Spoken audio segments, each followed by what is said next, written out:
Yeah, so thank you. Today's research presentation will be done by Dr. Beth Fisher. Dr. Fisher has been at the division for, well over 25 years. She has transformed herself from one of the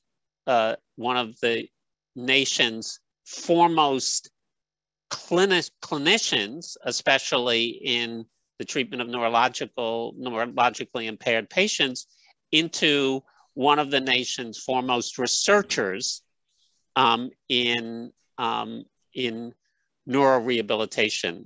And I think initially with a strong focus on Parkinson's disease, and then more generally in recent years with a focus on neuroimaging and the use of transcranial magnetic stimulation. So she's going to tell you a little bit about that now, and I'm going to turn it over to Beth. Okay, thank you very much. Can you hear me okay? Okay. So we all know that, we all know that the brain has a remarkable capacity for plasticity, and our aim at the Nail is to discover and enhance the mechanisms underlying this capability in the context of rehabilitation and learning. In particular, the research at the Nail aims to investigate brain behavior relationships during motor skill learning and motor control in both non-disabled and brain-injured individuals using, as Jim said, transcranial magnetic stimulation. And the research program encompasses three major themes. The first theme is characterization, in which we measure changes in cortical excitability in response to injury, training, and rehabilitation. An example of this work is the first report ever of beneficial brain changes following high-intensity treadmill training in individuals with Parkinson's disease. The second theme uses single pulse transcranial magnetic stimulation and or repetitive TMS to modulate cortical function and study the effects of this modulation on motor behavior, control, and learning.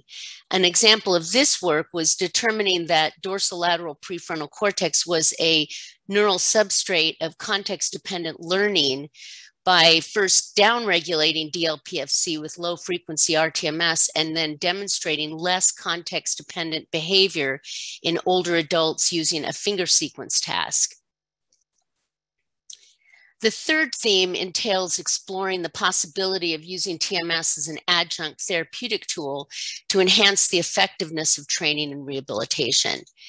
An example of this work is use of low-frequency RTMS to rebalance interhemispheric inhibition in individuals post-stroke and look at the effects of balanced hemispheric inhibition, specifically using RTMS to the contralesional hemisphere on reach-to-grasp actions. I'm going to emphasize work that Chris and I have been involved in generally to identify the role of cortical motor excitability in knee injury prevention as one, the role of brain plasticity and remodeling in sports performance is much more of a current hot topic in the sports world compared to the neuro world. And very importantly, Chris has totally become a brain guy. I mean, he is now 100% a brain guy.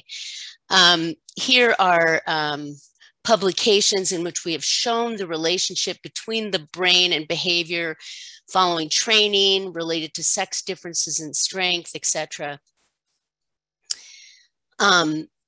So I want to emphasize some of that work.